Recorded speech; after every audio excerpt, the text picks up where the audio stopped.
तो दोस्तों अभी जब कुछ दिनों पहले दुबई के अंदर एयर शो के दौरान एलसीए तेजस के साथ एक बहुत ही दर्दनाक दुर्घटना हुई थी, तो उस वक्त पाकिस्तान की तरफ से काफ़ी ऐसे तंज कसे गए थे, आर्ग्यूमेंट्स दिए गए थे कि इंडियन एयरफोर्स के ऊपर सवाल उठाने लगे थे। लेकिन अब देखो कि उसी दुबई के उसी यूएई, मतलब Dubai is part of UAE, और यूएई में अब पाकिस्तानियों को वीज़ा नहीं मिलने वाला है। वीज़ा के ऊपर फ्रीज लग गया है पाकिस्तानीज के लिए, और पासपोर्ट बैन होते होते बचा है। तो दोस्तों इसके पीछे की कहानी इसको आज डिस्कस करेंगे। बेसिकली हुआ ये कि पाकिस्तान की जो सेनेट है, सेनेट मतलब वहां का जो अपर हाउस है, वहां की राज्यसभा है, वहां पे ये डिस्कशन हुआ, और इस डिस्कशन के दौरान पता लगा कि भाई यूएई जो है, यूनाइटेड अरब एमिरेट्स जो है, उसने पाकिस्तान को या पाकिस्तान के नागरिकों को नए वीजा देने से मना ही कर दिया है, एक तरीके से इनकार कर दिया है। और सिर्फ जो आपके ब्लू पासपोर्ट्स हैं, यानी कि जो डिप्लोमेटिक पासपोर्ट है या गवर्नमेंट ऑफिशियल्स के पासपोर्ट है, सिर्फ उन्हीं लोगों को वीजा दिया जा रहा है। तो वीजा और पासपोर्ट में फर्क होता है ना। Visa is related to a particular country, जिस कंट्री में आप विजिट करना चाहते हो उसके लिए आपको अप्लाई करना पड़ता है, और एक पर्पस बताना पड़ता है और ड्यूरेशन बताना पड़ता है। तो पासपोर्ट अभी तक बैन नहीं हुआ है कि पाकिस्तानी पासपोर्ट बैन कर देंगे, बट बहुत सारे वीजाज जो है वो फ्रीज किए जा रहे हैं। तो पाकिस्तान सिटीजन्स के जो वीजाज हैं वो नहीं लग रहे हैं, काफी समय से ऐसा देखा जा रहा है। तो यूएई के बारे में सबसे पहले ना एक बार देख लेते हैं मैप पे यूएई कहां पे है। यूएई यूनाइटेड अरब एमिरेट्स को कहा जाता है। 1971 से ये बेसिकली एक कॉन्स्टिट्यूशनल फेडरेशन की तरह काम करता है। इसका मतलब यह है कि इसमें 7 किंगडम्स हैं छोटे छोटे, जैसे अबू धाबी की एमिरात है, एमिरात कहते हैं वहां की किंगडम को, दुबई की एमिरात है, फुजैरा एमिरात है, रस अल खैमा एमिरात है, शारजा एमिरात है। तो ऐसे 7 किंगडम्स है। उन किंगडम्स ने इकट्ठा होकर एक यूएई बनाया है, यूनाइटेड अरब एमिरात बनाया है। अब इसकी अगर आप लोकेशन देखते हो, इसकी लोकेशन मैप के ऊपर देखते हो, तो this is particularly very important, very critical location, क्योंकि ये गल्फ ऑफ ओमान और यहां पर्शियन गल्फ को कनेक्ट करता है, और बहुत सारा जो आपका व्यापार है, ट्रेड है, एनर्जी का खास तौर पे, वो यहां से होता है। Also this is the country जिसमें सबसे ज्यादा परसेंटेज इमिग्रेंट्स रहते हैं।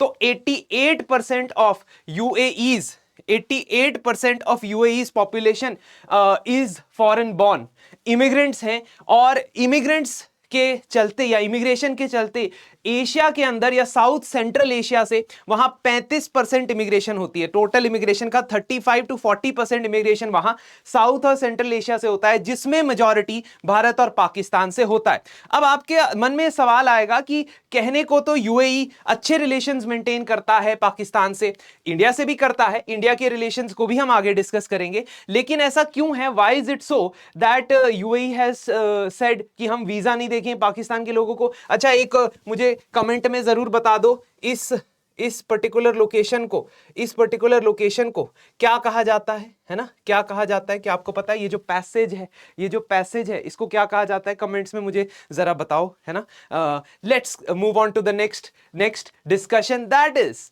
कि आखिर ऐसा क्यों किया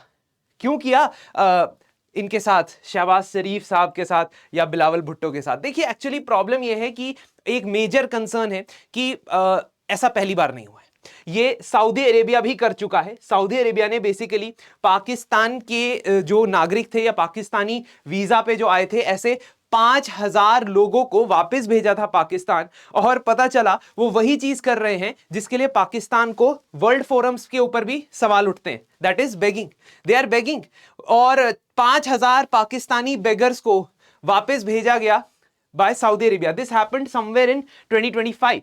और उसके बाद आप देखोगे अब लोग सवाल उठाएंगे कि यार सऊदी अरेबिया कई बार वीजा पे बैन लगाता है, फ्रीज लगाता है। जैसे इंडिया के ऊपर भी, India was also one of the countries, Saudi Arabia जिसमें फ्रीज लगाया था इन समवेयर अप्रैल के आसपास। लेकिन that was because of the हज पिलग्रिमेज का सीजन होता है, तो सिर्फ हज रिलेटेड वीजास को वहां पे एक्सेप्ट किया जा रहा था। तो उसका इससे कोई लेना देना नहीं है, क्योंकि इसका मतलब इस पर्टिकुलर इशू में एक तो बेगिंग वाला इशू है और दूसरा क्रिमिनल एक्टिविटीज का इशू है।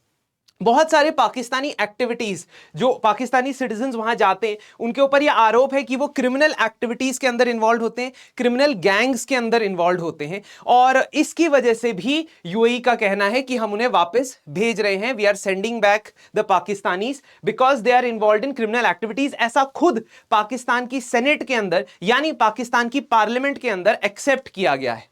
Also what you need to understand over here is कि बेगिंग रिंग्स चलते हैं कहीं यूएई, दुबई, यूएई के अंदर, दुबई में, शारजा में। तो ऐसे मई 2025 में for example 41 members were arrested for being involved in a begging ring. उसमें से मेजॉरिटी जो थे पाकिस्तान, हाँ ये नहीं हो सकता है कि obviously everyone will be from Pakistan, but majority जो थे वो पाकिस्तान में थे, और क्राइम की एक्टिविटीज के अंदर भी इन्वॉल्वमेंट है। तो अगर अप्रैल की ही खबर मैं बताऊं, तेलंगाना के 2 नागरिक मतलब सिटीजन्स, बेसिकली इंडिया के सिटीजन्स जो दुबई में काम करते थे, यूएई में काम करते थे, उनके अगेंस्ट हेट क्राइम देखा गया बाय पाकिस्तानी वीजा होल्डर। तो ये हेट क्राइम वगैरह जो है इसके अंदर इन्वॉल्व हो रहे हैं। इस वजह से ये 2 मेजर रीजंस हैं।